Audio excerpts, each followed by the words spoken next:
federal judge in Hawaii hears arguments today on whether or not to keep blocking President Trump's revised immigration order. Joining us now is John Malcolm, director of the Meese Center for Legal and Judicial Studies at the Heritage Foundation. So nice to see you. Good to be with you, Lauren. Today, the state of Hawaii and the Trump administration are in court on the president's travel ban. Is the outcome going to be the same as the one that we saw from the last executive order, meaning no travel ban?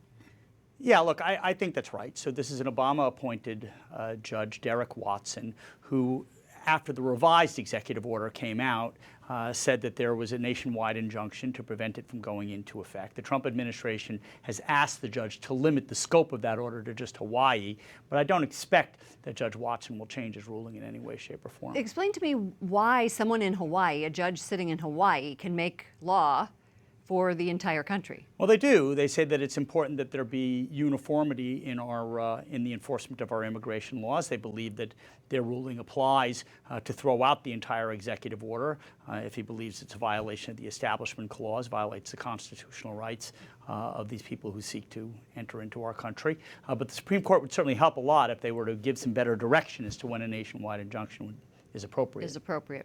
Texas State Attorney Ken Paxton came and sat right where you were sitting earlier this week, and he filed an amicus brief in support of the president's executive order. He was a guest, so let me show you what he had to say. Sure. We're just hoping, we would just want the argument out there that this needs to be based on federal law, not a new constitutional right given to people who don't live in our country, have never been here. They don't satisfy constitutional protection, and so we want to make sure the court gets it right. He says he hopes. Is there any hope?